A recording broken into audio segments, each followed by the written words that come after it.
Pornografi, porno aksi dan sebagainya. Itu ternyata itu racun yang paling dahsyat dibandingkan dengan narkoba. Narkoba aja udah parah, apalagi itu.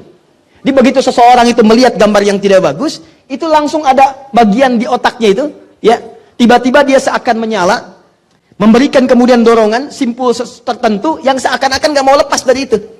Ya makanya orang kalau lewat lihat yang seperti itu kadang-kadang mohon maaf itu nggak bisa langsung lupa. Anda lihat media sosial, begitu di scroll begini, tiba-tiba muncul gambar yang nggak bagus. Anda palingkan misalnya, terus ke atas. Itu di bagian otak tertentu, itu akan ada yang minta lagi. Apa sih tadi? Kok bisa dipalingkan?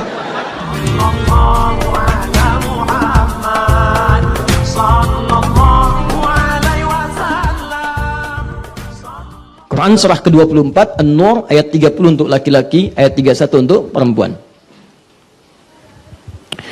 Saya mulai dari ayat 30. Qul lil mu'minina yaghuddu min absarihim. Katakan pada pria-pria yang merasa beriman kepada Allah. Tahan. Gunakan pandangannya itu untuk melihat yang baik-baik saja. Ghaddul basar itu memalingkan dari yang tidak baik. Kalau dipalingkan dari yang tidak baik, pengertian terbaliknya kan hanya boleh melihat yang baik, ya. Baik, maka kata Allah, bahasa cepatnya, gunakan mata itu hanya untuk melihat yang baik-baik saja. Jika Anda gunakan, sederhana, ya, jika Anda gunakan mata ini untuk memandang yang baik menurut Allah saja, ini baik pandang, ini nggak baik palingkan, maka Allah akan jamin mata itu akan Allah berikan keberkahan, mendapatkan ketentraman dengan pandangan itu sampai dengan hari kiamat. Saya ulang, ya, saya ulang. Jika Anda mengikuti ketentuan ini, kata Allah, baik laki-laki atau perempuan, ayat 31-nya untuk perempuan. Wa qul lil mu'minati yaghdudna min absarihinna. Katakan pada perempuan-perempuan yang merasa punya iman, pandangannya palingkan dari yang tidak baik. Aturan Allahnya pandang yang baik-baik saja. Anda pandang yang baik-baik, maka Allah akan berikan manfaat, keberkahan, kenyamanan dalam pandangan itu. Yang dahsyatnya, semua pandangan itu akan memberikan pengaruh kepada jiwa. Awas, awas, jangan lupa dengan kaidah ini. Mata kita bukan sekedar memandang, tapi diisyaratkan dalam Al-Quran, semua pandangan ini akan menginput informasi yang diteruskan kepada otak, sampai kemudian jadi pikiran dalam kehidupan kita. Silakan cek, kalau tidak percaya. Kalau tidak percaya silakan. Anda melihat handphone baru punya teman Anda, bukan cuma dilihat tuh, tapi akan masuk jadi informasi, kapan saya punya yang seperti itu. Anda masuk ke sini, kalau kemudian itu masuk ke nafsu, itu yang paling bahaya. Kapan dia kemudian bisa menyimpan itu tanpa ketahuan? Itu yang paling bahaya. Anda masuk ke masjid, masuknya lihat sendal, sendalnya bagus banget. Kalau masuknya ke takwa, Masya Allah, semoga Allah muliakan dia dengan sandalnya, dan jadi hisab paling ringan sampai dengan di akhirat. Tapi kalau masuknya ke nafsu, Masya Allah, ya Allah, saya pun pengen yang seperti itu. Buat dia lupa dengan sandalnya, ya Allah, buat dia lupa. Tuh. Ini poinnya, kata Allah, jika ada seseorang yang bisa menjaga pandangannya, hanya yang menurut Allah, yang baik saja menurut saya. Yang tidak boleh dilihat, jangan dilihat. Jadi antum tuh jaga aja. Ini yang kata Allah baik, lihat. Yang tidak baik, jangan dilihat. Maka apa dampaknya? Minimal, Anda akan merasakan ketenangan dan kenyamanan dalam kehidupan. Anda gagal mempraktekkan ini, nanti saya kasih contoh. Anda gagal mempraktekkan ini, maka minimal Anda akan disibukkan dengan kegelisahan dan urusan-urusan dunia yang sebetulnya tidak perlu kita kemudian ikut di dalamnya. Contoh, maaf ya, kata Allah, lihat yang baik-baik, ukuran baiknya norma.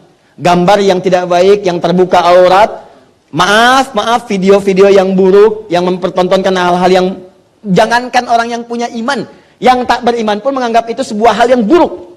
Ya, maaf, sekali lagi, boleh dilihat nggak? Boleh dilihat tidak? Tidak, yang kata Allah, jangan. Wala taqrabu zina, jangan dekati zina. Unsurnya apa? Gambar yang tidak serono, video-video yang tidak bagus, hal-hal yang bukan milik kita, yang tidak layak untuk dipandang, jauhi. Begitu Anda tinggalkan ini, maka insya Allah Allah akan jaga pandangan dan hati kita tetap dalam ketenangan. Anda coba-coba, kalau nggak percaya silakan. Demi Allah saya katakan, tapi jangan dicoba. Ya. Ada gambar yang tidak bagus, Anda lihatin aja. Penemuan terbaru, saya pernah satu forum dengan kawan dari alumni di Kanada, dia di jurusan neuroscientific. Itu kami sekarang ngobrol, ada yang lebih bahaya daripada narkoba. Itu langsung di MRI otaknya. Bagaimana simpulnya itu sampai muncul penyakit yang luar biasa. Dan ternyata itu yang melahirkan penyakit-penyakit berikutnya. Apa itu? Kebiasaan melihat hal-hal yang dilarang dalam agama. Yang terbuka aurat, gambar-gambar yang tidak baik, video-video porno, pornografi, porno aksi dan sebagainya. Itu ternyata itu racun yang paling dahsyat dibandingkan dengan narkoba. Narkoba aja udah parah, apalagi itu. Di begitu seseorang itu melihat gambar yang tidak bagus, itu langsung ada bagian di otaknya itu, ya, tiba-tiba dia seakan menyala, memberikan kemudian dorongan, simpul tertentu yang seakan-akan gak mau lepas dari itu. Ya makanya orang kalau lewat lihat yang seperti itu kadang-kadang mohon maaf itu gak bisa langsung lupa. Anda lihat media sosial, begitu di scroll begini, tiba-tiba muncul gambar yang gak bagus. Anda palingkan misalnya, terus ke atas. Itu di bagian otak tertentu, itu akan ada yang minta lagi. Apa sih tadi? Kok bisa dipalingkan? Nggak percaya silahkan Anda. Ya. Itu walaupun Anda pengen cepat misalnya begini, itu bisa balik lagi. Apa sih tadi gitu kan? Itu kalau imannya nggak bagus, rumus ini nanti kita nggak pakai nih, rumusnya nggak pakai, itu bisa begini. Ih haram.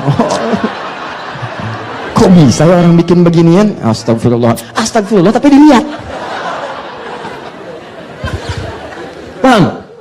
Nah itu kalau nanti dia terbiasa begitu, masuk ke otaknya, maka itu yang nanti akan melahirkan penyakit berikutnya. Apa itu? Bukan hanya hal-hal yang buruk yang kemudian kita bisa bayangkan. Yang paling dahsyat yang tidak banyak orang tahu.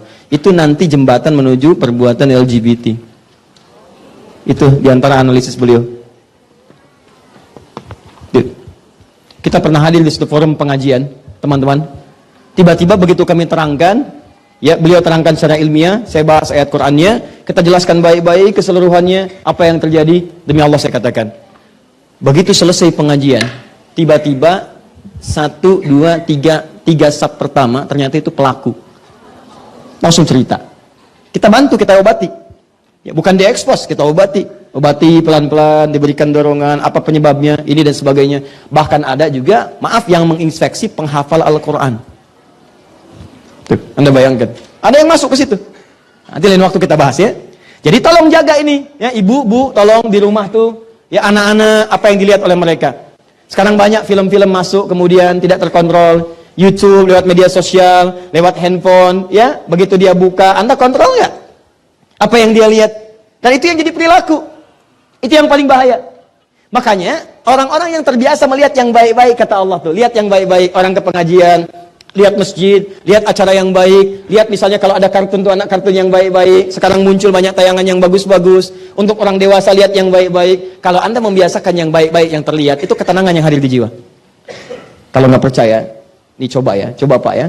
Antum jadikan satu anak aja di rumah sebagai penghafal Quran. Dan pilih anak yang paling kecil. Misal yang 3 tahun, 4 tahun. Nggak usah banyak-banyak yang diajarin. Ajarin aja surat Al-Ikhlas, Qul huwallahu ahad. Demi Allah saya katakan, Anda pulang dari kantor, capek, banyak pekerjaan, luar biasa dahsyat. Begitu Anda buka pintu kamar, tiba-tiba anak kecil itu sedang mengulang surat Al-Ikhlas. Qul huwallahu ahad, Allahus samad. Dan Anda melihat pemandangan itu. Demi Allah saya katakan, akan hadir ketenangan dalam jiwa Anda. Cuma baru lihat tuh. Dia orang-orang yang biasakan melihat yang baik-baik, yang menenteramkan, lihat orang-orang soleh. Ya dulu di zaman para orang-orang soleh, sahabat, zaman tabi'in, termasuk zaman para salafus soleh, para ulama, imam mazhab yang 4, itu ada di antara orang yang datang ke majelis ilmu, cuman pengen lihat syekhnya aja. Dan yang dilihat tuh bukan dengan penglihatan yang buruk, bukan. Jadi ada orang-orang yang kalau ngelihat wajah ulama itu jadi tenang hatinya. Ya, jadi kalau ada hatinya sedang qaswah, sedang keras, cuma datang lihat ulama ini balik lagi. Ingat gitu ya, ingat wafat, ingat neraka, ingat surga, ingat macam-macam. Cuman datang, cuman lihat aja. Ngapain kesini? Cuman pengen lihat gitu. Ya. Sekarang juga ada yang begitu. Cuman hasilnya nggak jelas. Jelas ya? Makanya aplikasi paling gampangnya, tolong, jangan pernah melihat sesuatu yang tidak dibenarkan. Anda masuk ke kantor, proyek Anda lihat, proyek orang jangan. Yang haram palingkan. Ada orang masukkan anggaran yang tidak jelas, haram palingkan. Ghaddul basar, palingkan, tutup. Kalau Anda pengen tenang, kalau pengen nggak tenang silakan. Semua ambil, yang haram lihat, yang ini lihat. Dari pandangan itu kalau masuk ke nafsu, ujung-ujung dieksekusi. Pak, ini Pak. Apa ini? Ini tambahan Pak. Tambahan apa? Jangan masukkan yang macam-macam, saya nggak mau lihat. Coba Pak dilihat dulu. Oh, coba dilihat dulu. Mungkin nanti ada sebuah perubahan. Atau kalau Bapak kurang yakin istihoroh dulu. Istihoroh enak aja. Tuh. Demikian, itu sebuah tawaran itu selalu begitu. Coba diamati dulu, coba dilihat dulu, coba dipertimbangkan dulu. Awalnya dari penglihatan, tapi Anda nggak akan tenang. Begitu tanda tangan, set, selesai, datang kemudian. Tugas ditunaikan. Penegak hukum datang. Yang rugi bukan cuma Anda. Saya katakan di pertemuan lalu, kalau Anda yang berbuat curang, kalau Anda keluarga, anak Anda dapat bagiannya. Istri Anda kena bagiannya.